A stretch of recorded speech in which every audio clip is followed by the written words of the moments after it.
Hello everyone, my name is Aryan Srivastava और topic का नाम है मूविंग चार्जेस एंड मैग्नेटिज्म।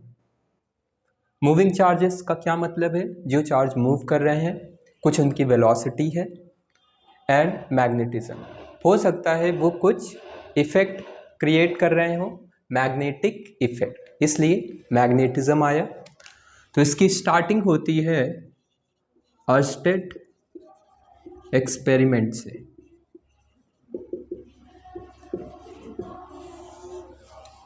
अब इन्होंने एक्सीडेंटली क्या ऑब्जर्व किया, एक कोई वायर था जिसमें करंट फ्लो हो रहा था। कंपास नीडल जो कि इस वायर के पास रखी हुई थी, सपोज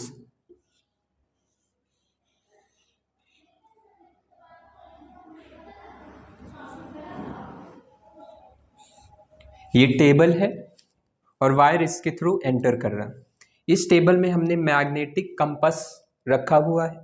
कंपास में हमें डिफ्लेक्शन दिखाई दिया, तो अर्स्टेड को कंपास नीडल में डिफ्लेक्शन दिखाई दिया। यहाँ पे रखा तो भी डिफ्लेक्शन दिखाई दिया, यहाँ रखा तो भी डिफ्लेक्शन दिखाई दिया। जैसे ही इन्होंने करंट को ऑफ किया, वापस से मैग्नेट्स अपनी पोजीशन पे आ गए, वापस से अपनी पोजीशन पे आ गए। मतलब जब करंट फ्लो हो रहा था तब यहाँ पे कुछ ना कुछ फोर्स एक्सपीरियंस हो रहा होता। ये वाली नीडल डिफ्लेक्ट हो रही, मतलब कुछ ना कुछ फोर्स एक्सपीरियंस कर रही है। जैसे ही करंट को ऑफ करते हैं तो हमारा डिफ्लेक्शन बंद हो जाता है या फिर डिफ्लेक्शन शो करना बंद कर देता है। इसका मतलब कोई भी फोर्स तब नहीं लग रहा है। तो इनके एक्सपेरिमेंट से इन्होंने क्या बताया, अब मैग्नेटिक कंपास तो तभी डिफ्लेक्ट होगा जब कोई आसपास में मैग्नेट रखा हो। अब वायर हमारा मैग्नेट नहीं है, पर ये क्या कर रहा, मैग्नेटिक इफेक्ट प्रोड्यूस कर रहा, मतलब उसी को हमने बोला है मैग्नेटिक फील्ड प्रोड्यूस कर रहा है, जिसकी वजह से यहाँ पे डिफ्लेक्शन प्रोड्यूस हुआ है। तो wire current carrying wire produces magnetic effect, इसको सिंपली मैग्नेटिक फील्ड हम ब्रैकेट में बोल दे रहे हैं। Magnetic field due to which compass needle experience force. उसी फोर्स को हम आगे देखेंगे।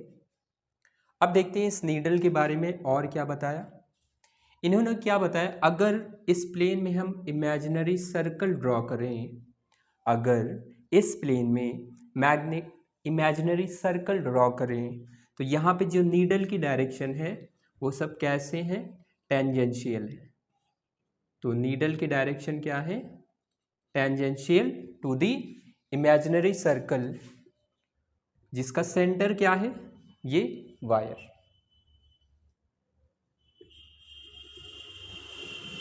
तो ये मैग्नेटिक फील्ड को हम बी बार से डिनोट करते हैं। बी बार हमारा क्या, ये इसकी डायरेक्शन है। और क्या पता चलेगा हमें, सेकेंड पॉइंट, अगर हमने करंट को इंक्रीज किया तो डिफ्लेक्शन ज़्यादा प्रोड्यूस हो रहा है, इसका मतलब मैग्नेटिक फील्ड बढ़ गई है।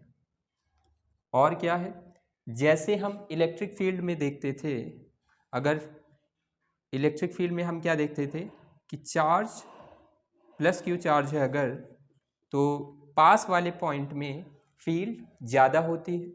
उसी तरह पास वाले पॉइंट में अगर हम इस नीडल को लाएंगे तो हमारा डिफ्लेक्शन ज़्यादा प्रोड्यूस होगा। So closer to wire B bar हमारा ज़्यादा है। अब हम नेक्स्ट देखेंगे मैग्नेटिक फोर्स पढ़ेंगे।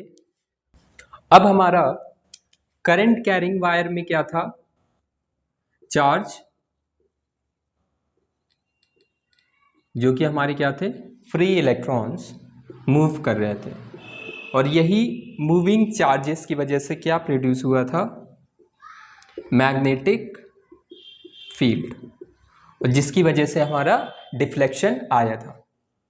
अब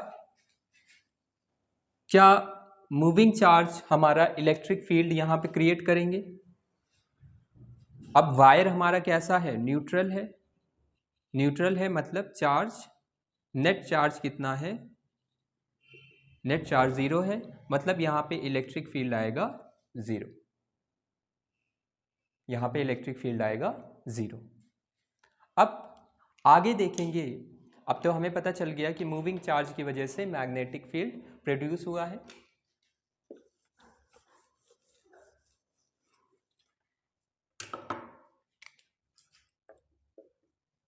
हम बात करेंगे लॉरेंट्ज फोर्स। अब लॉरेंट्ज फोर्स हमारा क्या बताता है कि अगर कोई चार्ज पार्टिकल है Q और इसकी वेलोसिटी अगर v है और ये किसी भी मैग्नेटिक फील्ड में एंटर करता है, किसी भी मैग्नेटिक फील्ड में अगर एंटर कर रहा है तो इस पे मैग्नेटिक फोर्स लगेगा, और अगर यहाँ पे इलेक्ट्रिक फील्ड भी प्रेजेंट है तो इस पे इलेक्ट्रिक फोर्स भी लगेगा, और वो नेट फोर्स कितना होगा उसी को देखेंगे। तो अगर Q चार्ज है, v वेलोसिटी से मूव कर रहा है, सपोज ये इसका पोजीशन है r, ये हमने इसका पोजीशन डिफाइन कर दिया r, पोजीशन है हमारे पास r, तो यहाँ पे नेट फोर्स हमारा Q पर कितना लगेगा, net force on Q। Position हमारा सिंपली ये बता रहा है कि चार्ज कहाँ पे है, हमने ऑरिजिन कहाँ पे कंसीडर किया है। तो नेट फोर्स हमारा आएगा, एक तो इलेक्ट्रिक फील्ड जो इस पॉइंट पे होगा r डिस्टेंस पे, plus due to electric field आ गया force, plus Q v cross b magnetic field जो r पे प्रेजेंट होगा। इस वाले पॉइंट पे जो इलेक्ट्रिक फील्ड होगी प्लस इस वाले पॉइंट पे जो मैग्नेटिक फील्ड होगी, उसकी वजह से ये फोर्स, ये F मैग्नेटिक और ये F इलेक्ट्रिक। तो नेट फोर्स कोई भी charge electric and magnetic field में इतना एक्सपीरियंस करेगा। F मैग्नेटिक की वैल्यू हमें पता चल गई यहाँ से, Q v cross b, vector form में लिख सकते हैं इसे। अब इस फॉर्मूले को हम देखेंगे कि यहाँ से हमें और क्या क्या इंफॉर्मेशन मिलती है।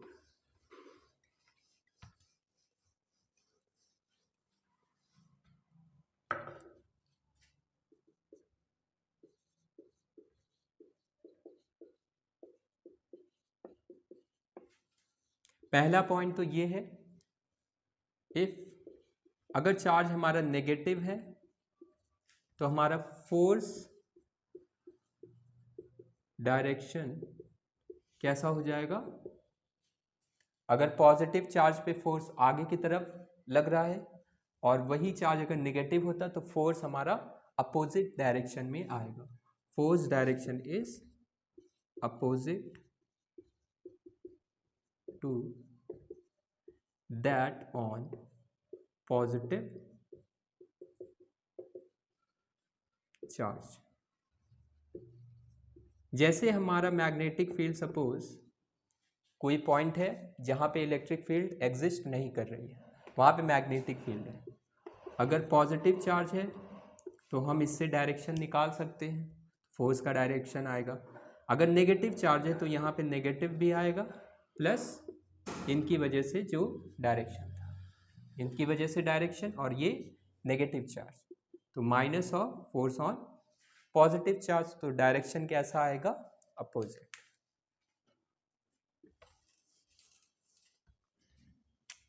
सेकेंड पॉइंट हम देखते हैं, अगर हमारा फोर्स क्या था, क्यू वी क्रॉस बी, इनकी डायरेक्शन भी अभी हम देखेंगे।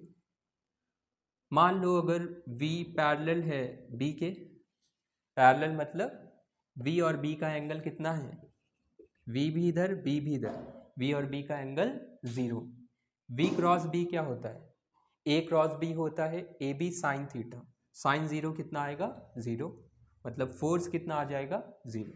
या फिर v हमारा एंटी पैरेलल हो टू बी बार, तो हमारा दोनों केस में मैग्नेटिक फोर्स कितना आएगा, 0। मतलब अगर चार्ज मूव कर रहा है पर पैरेलल है मैग्नेटिक फील्ड के या फिर एंटी पैरेलल है, तो हमारा मैग्नेटिक फोर्स एक्सपीरियंस नहीं करेगा। एंटी पैरेलल का मतलब V और B के बीच का एंगल 180 डिग्री, साइन 180 हमारा 0 होता है। अब हम देखेंगे, तो थर्ड पॉइंट देखते हैं, ओनली मूविंग चार्ज। इस वाले फॉर्मूले से हमें क्या पता चला कि only moving charge experience magnetic force, तो वो डिपेंड करेगा इन दोनों केसेस पर। अगर वेलोसिटी 0 है तो फोर्स तो डायरेक्टली 0 हो गया है, तो मूविंग चार्ज ही सिर्फ मैग्नेटिक फोर्स एक्सपीरियंस कर सकता है। अब एक लास्ट पॉइंट और है,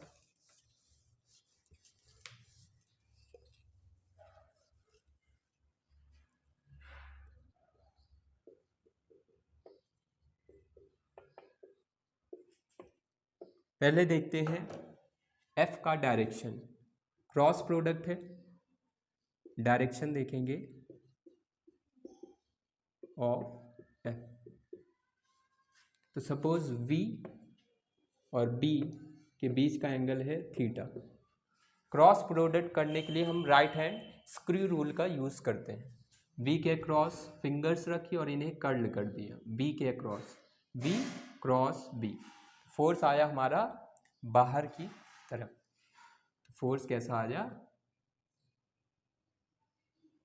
यहाँ पे फोर्स कैसा आया, आउटवर्ड्स। अब फोर्स दोनों के कैसा आया, परपेंडिकुलर आया।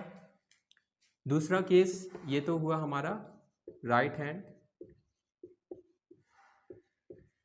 Screw rule. जब भी हम वेक्टर करेंगे तो हम क्या करेंगे, फिंगर्स को कर दे,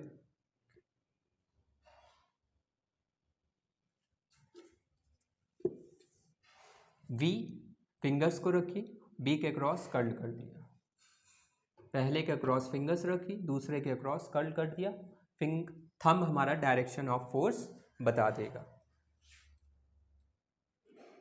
एक तो पहला मेथड है राइट हैंड स्क्रू रूल कर सकते हैं, सेकेंड मेथड है राइट हैंड पाम रूल। अब ये हमारा पाम है, ये thumb and this our fingers.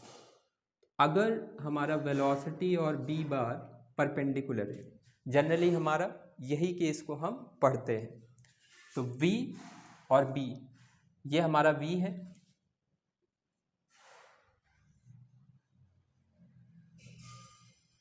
ये हमारा V है, ये हमारा B है, और ये जो पाम है ये हमारा बताएगा फोर्स डायरेक्शन। तो पाम इंडिकेट करेगा डायरेक्शन ऑफ फोर्स। इसको देख भी सकते हैं V क्रॉस B, B की तरफ अगर कट करेंगे तो भी हमारा ये आ रहा बाहर की तरफ, तो सिंपल इसे ऐसे रख सकते हैं V और B के डायरेक्शन में फिंगर्स, फोर्स आ गया हमारा बाहर की तरफ। तो ये दो थे।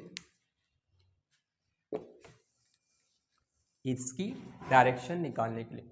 फोर्स हमेशा कैसा आ रहा, परपेंडिकुलर आ रहा, क्योंकि क्रॉस प्रोडक्ट जो भी हमें क्वांटिटी दे रहा है वो कैसा आएगा, परपेंडिकुलर।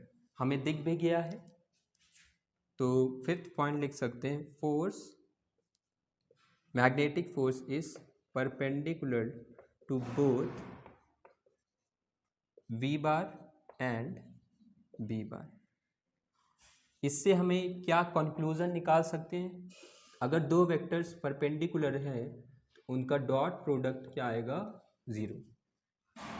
F बार डॉट B बार भी कितना आएगा, 0। इनका यूज हम न्यूमेरिकल्स में कर सकते हैं। बस ये हमारे पॉइंट्स थे।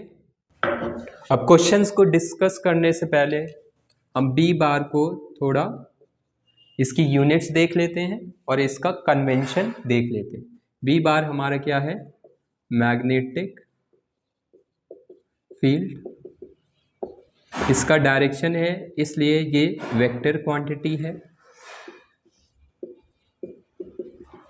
इसका यूनिट देखेंगे, इसका यूनिट हम निकाल सकते हैं जो हमने फॉर्मूला देखा था, QVB, V क्रॉस B था, इसको लिख सकते हैं QVB। क्योंकि हमें यूनिट देखनी है तो साइन थीटा में एक्सप्लेन करने से कोई फ़ायदा नहीं, क्योंकि साइन थीटा की कोई भी यूनिट नहीं होती। F/QV, फोर्स की यूनिट न्यूटन, चार्ज की unit coulomb per second, V हमारा क्या है, वेलोसिटी मीटर पर second.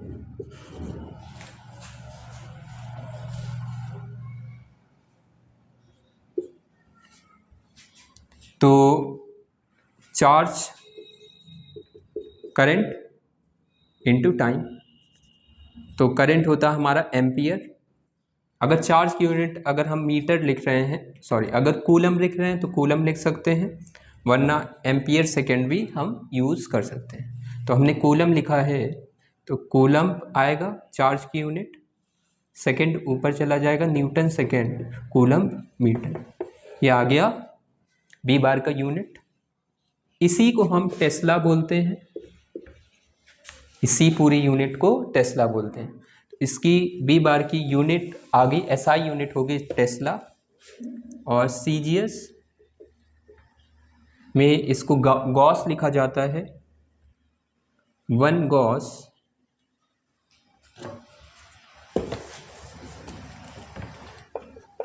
In other unit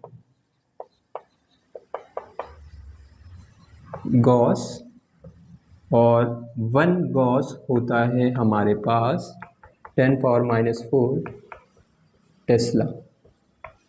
Tesla हमारा साइंटिस्ट है, उनके नेम के ऊपर ये गिवन है। अगर हमें इसका कोई डायमेंशन पूछता तो कैसे निकाल सकते हैं, B बार का हम डायमेंशन देखेंगे इसी फॉर्मूले को यूज करके।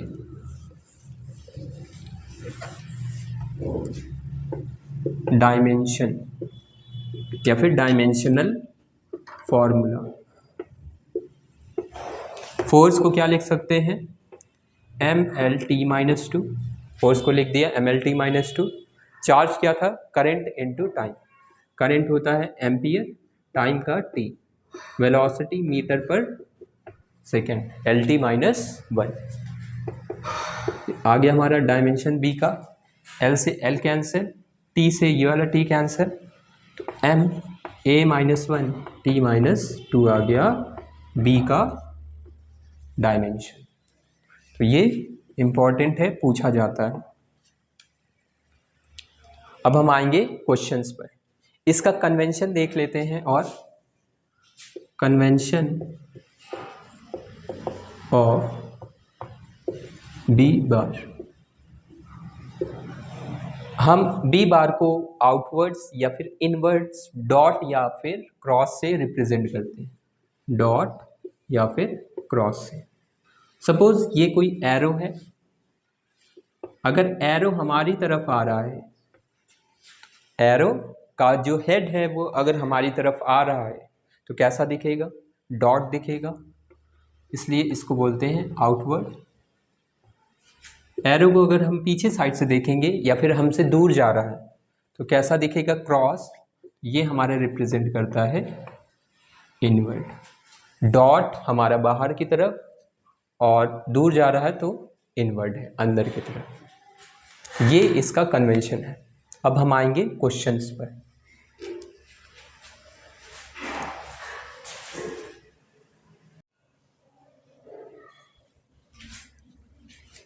अब क्वेश्चन हमसे क्या कह रहा, an alpha particle is projected vertically upwards. तो अल्फा पार्टिकल है हमारे पास, इसको हमने अपवर्ड्स प्रोजेक्ट किया है, कुछ वेलोसिटी दी है with a speed of 3 × 10⁴ kilometre per second, kilometres per second. अब magnetic field B bar exits south to north. अब वर्टिकली अपवर्ड्स प्रोजेक्ट किया है तो देखते हैं, डायरेक्शन बना लेते हैं। तो सपोज नॉर्थ, ये साउथ, ये हमारा ईस्ट और ये हमारा वेस्ट, ये हमने बनाया है इस प्लेन पर। और पार्टिकल सपोज यहाँ पे है, v वेलोसिटी से प्रोजेक्ट किया है alpha particle. South to north है, मतलब साउथ से नॉर्थ, ये आ गया हमारे पास b बार। अगर हम v क्रॉस b करेंगे तो v है ऊपर, south to north, v cross b कैसा आएगा हमारे पास, वेस्ट की तरफ। तो फोर्स हमारा वेस्ट की तरफ है। मैग्नेटिक फोर्स हमें अल्फा पे निकालना है, तो कितना आएगा, q v cross b। v और b के बीच का एंगल गिवन है हमारे पास, दिख रहा दोनों परपेंडिकुलर हैं, तो v b आ जाएगा, क्योंकि v cross b, v b sine 90 degree, angle 90 degree, sine 91, तो q v b कितना आ गया। अब चार्ज, अल्फा पार्टिकल पे चार्ज हमारा होता है 2 times of charge on electron, plus होता है, पॉजिटिव चार्ज होता है। 2 × 1.6 × 10⁻−19, ई का वैल्यू कितना, 1.6 × 10⁻−19। v क्या है, वेलोसिटी, वेलोसिटी हमारा किलोमीटर पर सेकेंड में है, हम रखेंगे मीटर्स में। 3 × 10⁴, किलोमीटर को मीटर में, इंटू 10⁻3। b कितना है, 1 टेस्ला, 1 टेस्ला, b है हमारे पास 1 टेस्ला। इसको सॉल्व करेंगे, हमारे पास आंसर आ जाएगा। तो देख लेते हैं, 3 × 2 = 6, 16 × 6 = 96, 10⁻−19, 4 और 3 7, तो ये बचेगा 10⁻−12। फोर्स था इसलिए यूनिट आगे न्यूटन। अलोंग, डायरेक्शन के साथ लिखेंगे अलोंग वेस्ट। तो ये हो गया हमारा पहला क्वेश्चन। सेकेंड क्वेश्चन देखेंगे।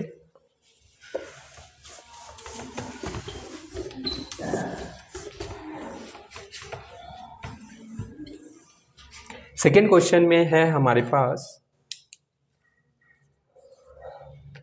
N electron is projected horizontally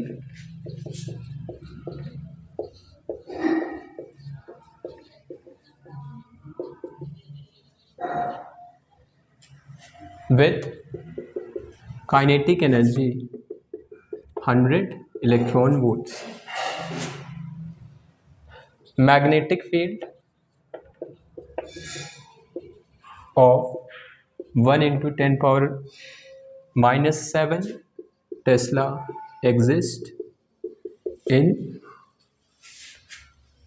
vertically upward direction.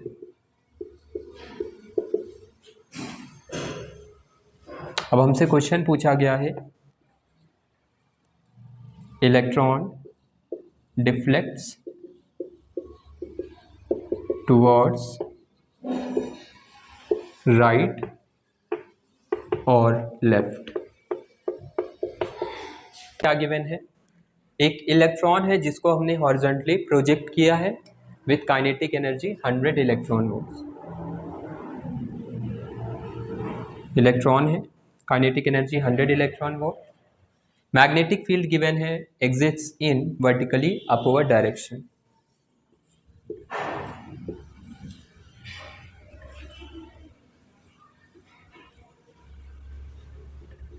इस वाली मैग्नेटिक फील्ड को हमने वर्टिकली अपवर्ड बोल दिया। तो ये हो गया हमारा हॉरिजॉन्टल डायरेक्शन। इस पे फोर्स कैसा लगेगा,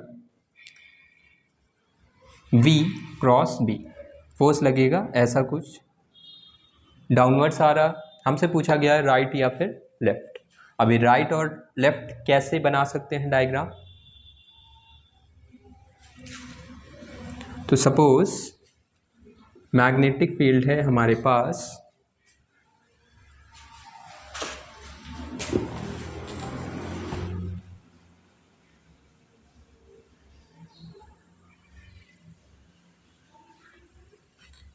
इलेक्ट्रॉन को हम मान लेते हैं हॉरिजॉन्टल डायरेक्शन ऊपर की तरफ, और B मान लेते हैं बाहर की तरफ। अब देखेंगे अगर V क्रॉस B फोर्स कैसा जा रहा, लेफ्ट। फोर्स हमारा कैसा है, लेफ्ट साइड है, तो फोर्स कैसा है, left, deflect towards left. Second question में हमसे पूछा गया है, तो दोनों डायग्राम हमारे करेक्ट हैं, कोई दिक्कत नहीं है। फोर्स हमारा Fm, यहाँ पे भी फोर्स हमारा डाउनवर्ड्स था Fm, इस पॉइंट पे वेलोसिटी ऐसा, फोर्स Fm, क्योंकि फोर्स हमेशा परपेंडिकुलर होगा वेलोसिटी के। सेकेंड पार्ट देखते हैं। सेकेंड पार्ट में हमें गिवन है calculate sideways deflection of electron after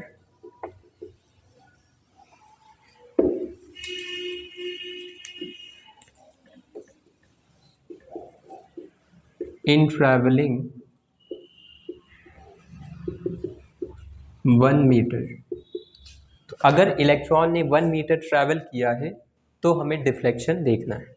हम डायग्राम उसी को ले रहे हैं, सेकंड वाले को।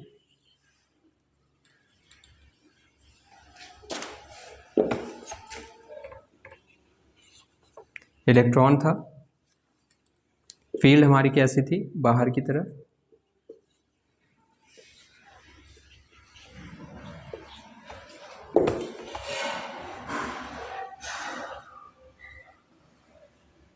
ये वेलोसिटी थी। अब इलेक्ट्रॉन हमारा ऐसा कुछ डिफ्लेक्ट होगा, वेलोसिटी इधर की तरफ है। हमसे बोला गया जब वो 1 मीटर ट्रैवल कर ले, तो 1 मीटर ट्रैवल कर लिया, तो हमसे क्या पूछा जा रहा कि ये वाला डिस्टेंस कितना है, कितना डिफ्लेक्ट हुआ, S पूछा जा रहा जब उसने 1 मीटर ट्रैवल कर लिया। तो यहाँ पे S में कौन रिस्पॉन्सिबल है, मैग्नेटिक फोर्स है, मतलब एक्सेलरेशन आएगा इस फोर्स की वजह से। और S हम कैसे निकाल सकते हैं उसको देखते हैं। तो ये तो हमें पता चल गया, S हमारा ये पूछा जा रहा जब 1 मीटर ट्रैवल कर गया। क्या इस एक्सिस के अलॉन्ग कोई भी एक्सेलरेशन है, इस एक्सिस के अलॉन्ग सिर्फ हमारा वेलोसिटी है, कोई भी एक्सेलरेशन नहीं है। तो टाइम निकाल सकते हैं हम इस पॉइंट से लेके इस पॉइंट तक। तो टाइम आ गया डिस्टेंस अपॉन स्पीड। डिस्टेंस था 1, स्पीड था हमारे पास, अभी v मान लेते हैं 1/v।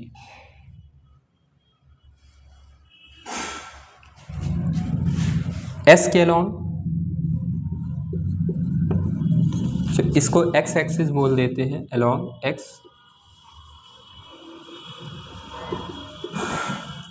अलॉन्ग x एक्सिस हमारा इनिशियल वेलोसिटी कितना है, 0, क्योंकि कोई वेलोसिटी नहीं। S equal to ut plus half AT² formula हम यूज़ कर सकते हैं। ये तो ज़ीरो हो गया। एक्सेलरेशन हम निकालेंगे, टाइम हमें पता चल गया। तो एक्सेलरेशन देखते हैं कैसे निकाल सकते हैं। F आएगा हमारे पास Q V क्रॉस B, या फिर सिंपली QVB। F को लिख सकते हैं मास इंटू एक्सेलरेशन। एक्सेलरेशन आ गया Q/m V into B। B हमें क्वेश्चन में गिवन है, कितना गिवन था? 1 × 10⁻⁷ टेस्ला। V को कैसे निकालेंगे? काइनेटिक एनर्जी से, half mv², 2ke/m Q/m into √2ke/m into B। m क्या है? Mass of electron. ये हमारा एक्सेलरेशन आ गया, वैल्यू पुट करेंगे, एक्सेलरेशन आ जाएगा।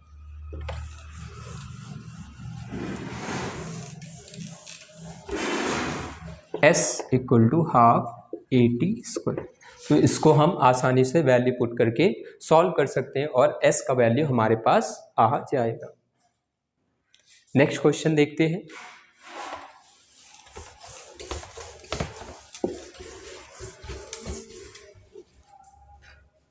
नेक्स्ट क्वेश्चन है हमारे पास, मैग्नेटिक फील्ड हमें गिवन है 4 × 10⁻³ के कैप। इस मैग्नेटिक फील्ड की वजह से फोर्स गिवन है 4I cap plus 3J cap into 10⁻⁻10। Charge हमारा है 1 × 10⁻⁹ कूलम, जो कि XY प्लेन में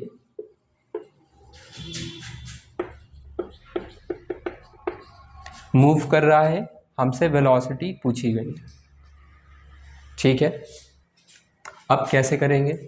B गिवन है, F गिवन है, Q भी गिवन है, वेलोसिटी पूछी गई। तो देख लेते हैं, X, Y और ये Z। पार्टिकल हमारा XYZ प्लेन में मूव कर रहा है, तो वेलोसिटी को हम वेक्टर फॉर्म में लिख सकते हैं Vxi cap plus Vyj cap. Magnetic field हमारा K कैप की तरफ है, तो B बार।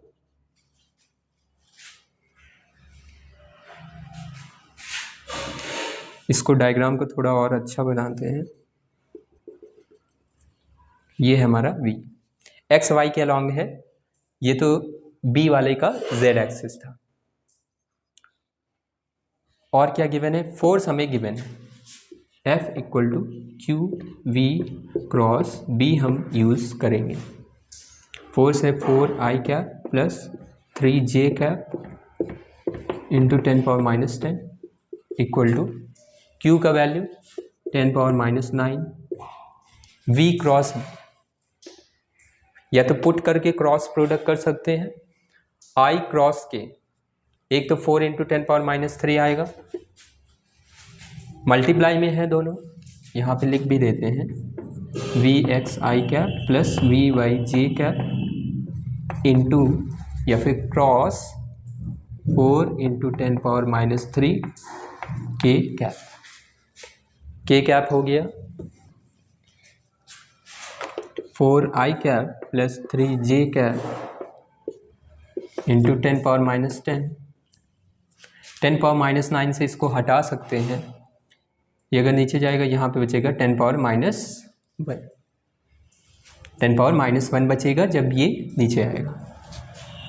यहाँ पे बचा 4 × 10⁻⁻3, बाहर ले सकते हैं। I क्रॉस के, I J and K, I cross के कितना हुआ? I J और K। I क्रॉस के हो गया -J, मतलब Vx -J cap plus J cross के I आएगा Vy I कैप। 10⁻³ को इधर भेजते हैं, 4i cap upon 4 plus 3/4 j cap, -3 ऊपर जाएगा, +3 हो जाएगा, 3 - 1 बचेगा 2, minus vx j cap plus vy i cap. तो लास्ट वाले से हम सॉल्व कर सकते हैं।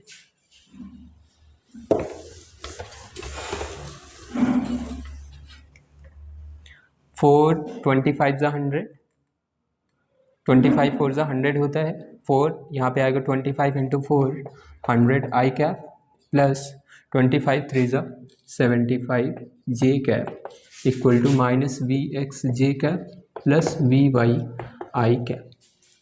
अब i को i के साथ, vy की वैल्यू आ गई 100, vx की वैल्यू आ गई माइनस का है तो -75।